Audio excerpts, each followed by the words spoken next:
Hello and welcome. In this Lightroom quick edit, I'm gonna take this raw file and turn it into a black and white picture with really a lot of shades and a lot of different tones of black in, of course, just about 5 minutes. So let's get started by just converting this picture into black and white. Definitely not anything interesting in terms of color here, so I really like the black and white look. And then I'm also gonna crop down the image. There's really too much boring sky without any texture or any interest, so I kind of want to make this whole picture a little bit more like a panoramic image. So I think that works a lot better, and the main goal I have here is to really exaggerate all of these shades here. As you can see, we already have a kind of darkish tone, medium tone, going to the very light black tones in the background, but I kind of want to emphasize that. So the way I'm doing that is just by bringing down the shadows.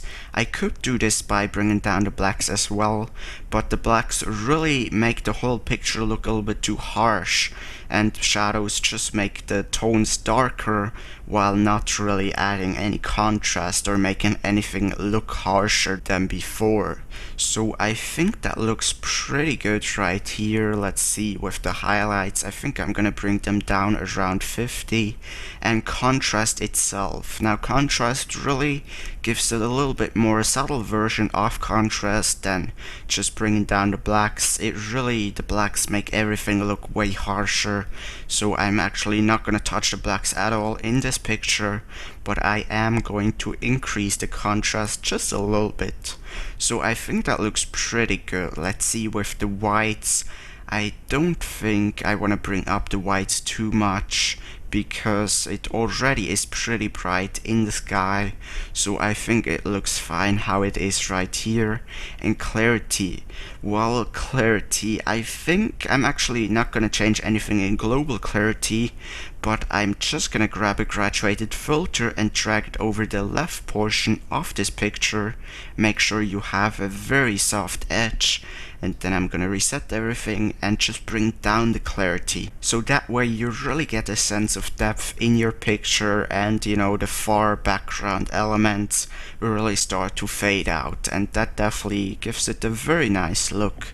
So I think I am done with the basics adjustment. Let's go down here to the tonal curve, and I think I'm gonna bring up the highlights regardlessly. The rest of the sliders, let's just play around with these. I kinda actually like this look where it almost becomes a little bit abstract, but I kinda still want some texture in the background, in the very background right here. So I don't think I'm gonna bring up the lights too much, but you definitely could go for a very artistic kind of abstract image there. But I really kind of want to keep it kind of natural, so that looks pretty good. Let's go with the darks. The darks are kind of an enhancement of the shadows right here, so I might even want to bring them down just a hint more. Yeah, I really like that looks. And the shadows are kind of like the highlight slider. They really just affect the very dark parts of your picture. So, but because we already have enough dark parts, and I really at least want to keep some texture and some detail even in this very dark front part, I'm not gonna change it anymore in the shadows, otherwise we would just have pure black here, and that is not the look that I'm going for. And then I actually think I'm pretty much done with the global adjustment. Now I might want to add some vignetting, but I don't want to do it with the global vignetting here, because if I do that, we also add vignetting in these corners, in the bottom left and in the top left, and that's really not a look that I want. I really want the left side to be very bright and the right side to be very dark. So instead of just adding global vignetting, I'm just gonna grab an adjustment brush here and just make a very big feather and bring down the exposure and just kind of paint over some of these areas. Now I'm not quite sure if I want to make the sky in the top right darker as well.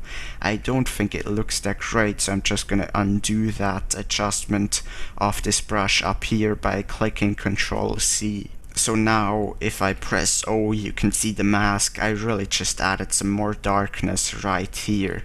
So here would be before the adjustment brush and here's after. And honestly, I think this is pretty much everything I'm going to do to this image. It's really a very kind of artistic picture, and I mean, there's really nothing more in terms of local adjustments that I want to do.